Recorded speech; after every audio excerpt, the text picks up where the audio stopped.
अस्सलाम वालेकुम dear students, first year physics new course chapter number 5 lecture 54 topic है 5.6 strain energy in deformed material. मैं हूं आपका physics teacher Mohammad Sabir.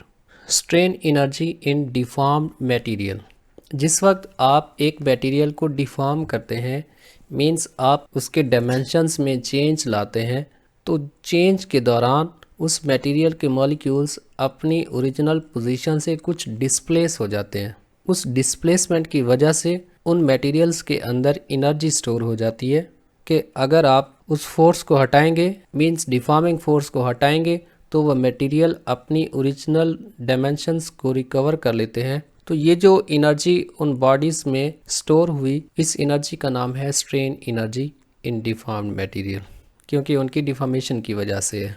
When a body is deformed by a force, work is done against elastic restoring force.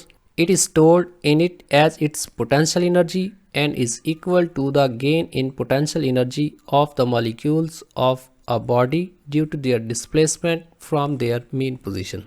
जब आप एक body को force से deform करते हैं तो उसके ऊपर एक वर्क होता है अगेंस्ट इलास्टिक रिस्टोरिंग फोर्स, क्योंकि बॉडी के पास इलास्टिसिटी है। इलास्टिसिटी वो प्रॉपर्टी है कि डिफॉर्मिंग फोर्स को हटाने से बॉडी अपने आप को रिकवर कर लेता है और ये एनर्जी स्टोर हो जाती है in the form of potential energy, that is energy gain by molecules of the body due to their displacement from their mean position. Consider a material in the form of a spring as shown in figure.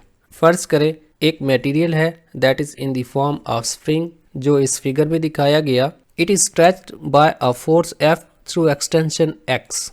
ये इस body की original shape है। जैसे आपने इसके साथ एक load को हैंग किया तो क्योंकि इस लोड का वजन है जो ग्रेविटी की वजह से डाउनवर्ड एक्ट करता है, उस वजन की फोर्स की वजह से इस स्प्रिंग के अंदर एक्सटेंशन आ गया, that is equal to X. As the extension is directly proportional to the stretching force within the elastic limit, therefore the force increases uniformly from 0 to f. Hooke's law में हमने पढ़ा है extension is directly proportional to stretching force within elastic limit. Elastic limit के अंदर रहते हुए extension stress के या stretching force के directly proportional होता है। लिहाजा जिस वक्त ये स्प्रिंग इस हालत में था तो इस पे लगने वाली इनिशियल फोर्स एफ आई ये ज़ीरो के इक्वल है, और जैसे लोड सस्पेंड किया तो इस पे लगने वाली फाइनल फोर्स ये एफ के इक्वल है। तो फोर्स यहाँ पे यूनिफॉर्मली चेंज हुई है from 0 to F. The average force that stretches the spring through X is F average equals initial force plus final force divided by 2। Initial force 0 है, final force F है, divided by 2। ये solve करेंगे तो average force बनेगी 1/2f। Hence the work done by stretching force will be given as work done equals average force multiplied by distance in the direction of force. तो work का formula है average force multiplied by distance in the direction of force. यहाँ पे एक चीज़ याद रखिए कि average force क्यों ली। वर्क फाइंड करने के लिए हमने पढ़ा था फोर्स का कांस्टेंट होना ज़रूरी है। यहाँ पे फोर्स कांस्टेंट नहीं थी, चेंज हुई है फ्रॉम 0 टू एफ। तो इस हालत में अगर हम एवरेज फोर्स लेंगे तो एवरेज फोर्स एक कांस्टेंट वैल्यू है, तब हम work done bye constant force का फार्मूला लगा के ये वर्क डन कैलकुलेट कर सकते हैं।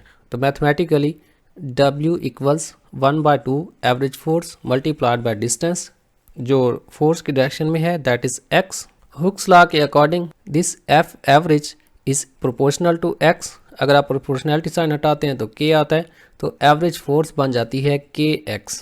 आप ये वैल्यू उठा के यहाँ पे पुट करेंगे तो W equals 1/2 kx multiplied by x। यहाँ पे x से x मल्टीप्लाई होके x स्क्वायर बन जाएगा, तो वर्क बन गया W equals half kx square. This work is stored as strain energy in the deformed material. इसको सॉल्व करने का एक ग्राफिकल मेथड भी है जिसमें हमने एक ग्राफ लिया between force and extension x. यहाँ पे जैसे फोर्स बढ़ाएंगे एक्सटेंशन बढ़ती जाएगी और इसका जो ग्राफ मिलेगा that is straight line.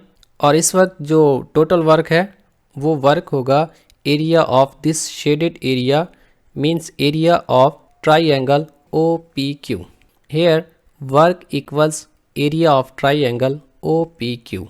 The work done by the stretching force is stored in the spring as its strain energy and is equal to the potential energy stored in its molecules and it is given by the area under force extension graph. जो stretching force से work है वो उस spring के अंदर strain energy की form में store हो गया जो कि उसके मॉलिक्यूल्स के अंदर पोटेंशियल एनर्जी की फॉर्म में स्टोर हुआ और इसको हम फोर्स एक्सटेंशन ग्राफ के एरिया से फाइंड कर सकते हैं। और अब जानते हैं area of triangle that is A equals 1/2 F that is vertical here and X is this one। Hooks law के अकॉर्डिंग F KX के इक्वल है और एरिया वर्क के इक्वल है तो work equal 1/2 KX multiplied by X। यहाँ पे X से X मल्टीप्लाई होके X स्क्वायर बन जाएंगे तो work equals 1/2 KX square. Summary ये है कि जिस वक्त आप एक बॉडी के ऊपर डिफॉर्मिंग फोर्स लगाते हैं तो उस बॉडी के मॉलिक्यूल्स अपनी जगह से कुछ डिस्प्लेस हो जाते हैं। उन मॉलिक्यूल्स को डिस्प्लेस करने में आपने जो वर्क किया that is stored in the form of potential energy. ये था हमारा आज का लेक्चर। नेक्स्ट लेक्चर है 55, टॉपिक है 5.7 का फर्स्ट पार्ट अर्शमिदस प्रिंसिपल। इस टॉपिक में आपका कोई क्वेश्चन है तो कमेंट सेक्शन में लाजमी पूछिएगा। हमारा ये व्हाट्सअप नंबर है, आप यहाँ से कॉन्टैक्ट कर सकते हैं। द ग्रेटिस्फीयर हमारा फेसबुक पेज है, इसको फॉलो कीजिएगा और हमारे यूट्यूब चैनल को सब्सक्राइब कीजिए ताकि हमारे आने वाले तमाम लेक्चर्स आप तक पहुँचते रहें। थैंक यू, अल्लाह हाफिज़।